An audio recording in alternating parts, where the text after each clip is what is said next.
Good evening, everybody. Melanie's here. I have 1 week left to finish off a project. Basically, you might have been noticing on Twitter, I've been debating between 2 different costumes. One of which I was supposed to have for Free Comic Book Day, but I ended up getting delayed because I didn't get everything done. Well, mostly everything done, but not quite in time. So I was suggested through, well, I still wanted to wear it, so I decided to wear it for East Coast Comic Expo, which is next week! Oh, that was lame. Anyway, to make a long story short, I decided to wear it again. Last year, I was partially satisfied with what I completed, even though I was wearing a stupid Batman kid's mask. Believe me, a kid's mask would actually fit me no problem. Not my fiance, which he'll need an adult size, and an adult size is way too big. I hate having a small head some days. Anyway, I started making the cowl, and I've been trying to find a method to make it work. I remember watching my close friend, who was formerly my roommate a long time ago. She actually made armor, so I was actually helping her and observing very closely. So I'm going to try to use this method to actually make the cowl, and as much as I want to wear John's cowl, that is way too big. Allow me to demonstrate. This is going to be ridiculous. Now, I have this covered with fabric because the reason is, this is real rubber and all that. Because when I took this off the last thing we had, the last, foam mask, thing, was that it, had a tendency, it melted the inside. Oh, it's the chin. So this is just to protect it. I know it sounds a little ridiculous, but some things will sweat over time. So, as you can see, there's a little something sticky right there. Don't ask, I don't know what the heck it is. It's probably something, some sort of tape, or might be something from the inside. It's a good thing I did that. So I'll just have to wrap this again later on. Yeah, when it comes to latex masks, it's best to put it on something that is going to take care of itself. If not, you're going to have to figure out something else, because John's Bane mask, I'll show you that. It's a fair quality mask, but as you can see, it's starting to, well, we didn't have it on the mask thing, on that thing. As you can see, it's starting to show a little wear and tear, although he barely worn it. So we might have to figure out some way to warm it up to actually reform it or something. And yeah, this is not, I don't really think this is really good quality, but what can I say? Not too very much. Okay, so back to the Batman mask.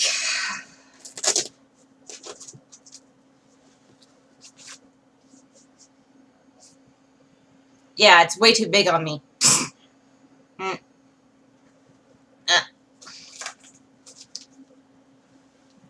Plus, it fits John better than it fits me, so finding something to fit me at a good quality price, and the fact that I have not seen any Batman and Batgirl related masks here, I have, but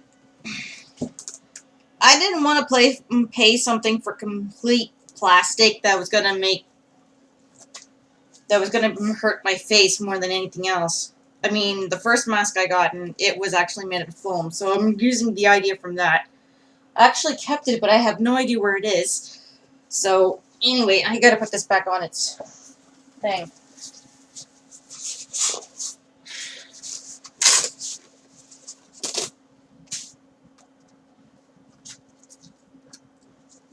Because as you can see, it's shiny inside, so that's pretty much...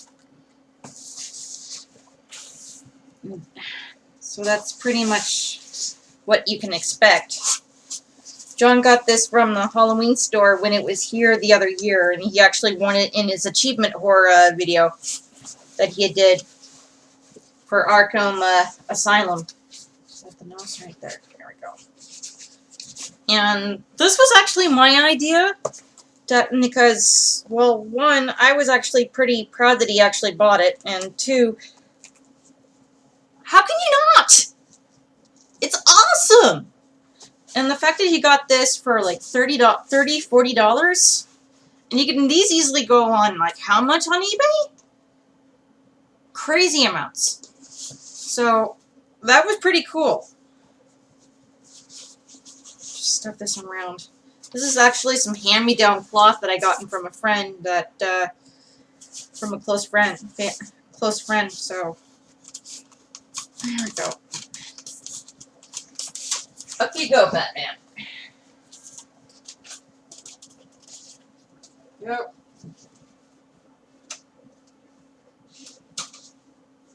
Better.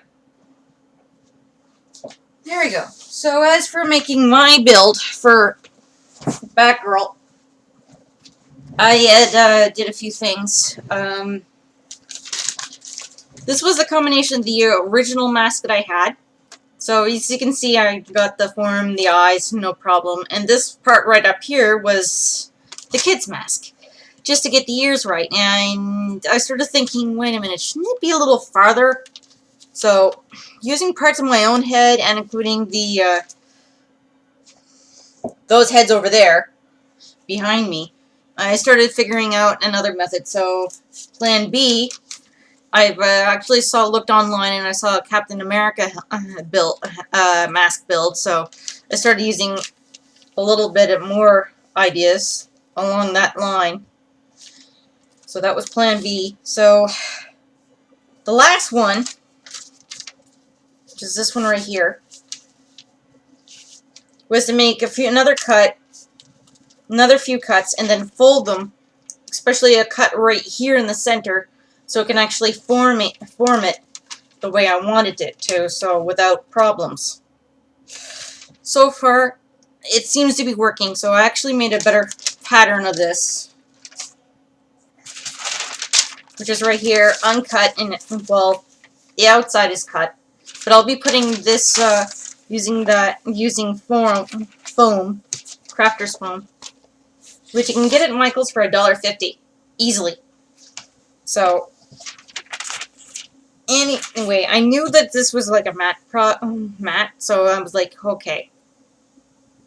Just use the glue, just the water plus glue method to actually put some fabric on. So I started thinking, wait a minute, when I got my cat suit, didn't I get something else with it besides a pair of gloves? And I'm like, right, the socks. So, here's the sock. Doesn't look like very much, right? Anyway, it took me a while to actually undo it, so that's going to be on the right here. Oh dear God, that looked like, oh yeah. Yeah, I'm not seeing it. But so far so good. Wish me luck. I'm going to hope and get this done by next week. I'm psyched. Originally I was going to wear my Tomb Raider Reborn costume, and I'm like, well, I got plenty of time to fix that up. I'm considering I have to dye the pants brown, and I finally found the dye. It was right. It was right at my little shrine type of thing, right on the bottom, right hiding away from me. So I still have it, thank goodness. I got this for like $2 at the Great Canadian. They got a whole bunch of different tints there. I just noticed they had yellow, which is something I don't normally see, and they had other colors that were kind of cool, and I'm like, okay, that's interesting. I might consider that. I don't know. Maybe. Anyhow,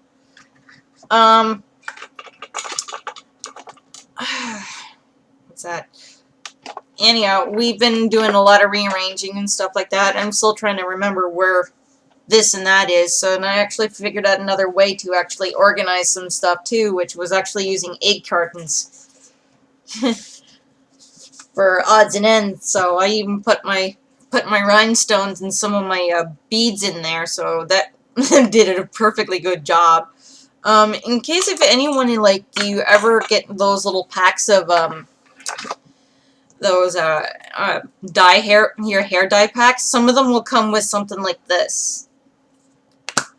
I use this for odds and ends, so mostly for like putting my earplugs in, because it's very it's very tight. And it's pretty watertight and very flotation, so I use that for putting in certain items that you'll need to have with you, just in case if emergency arises or something else. I really don't know what else to say, so I'll just get back to work right now. Take care, everybody, and I will see you at East Coast Comic Expo. If not, my fiance Jonathan will be posting up a video about it.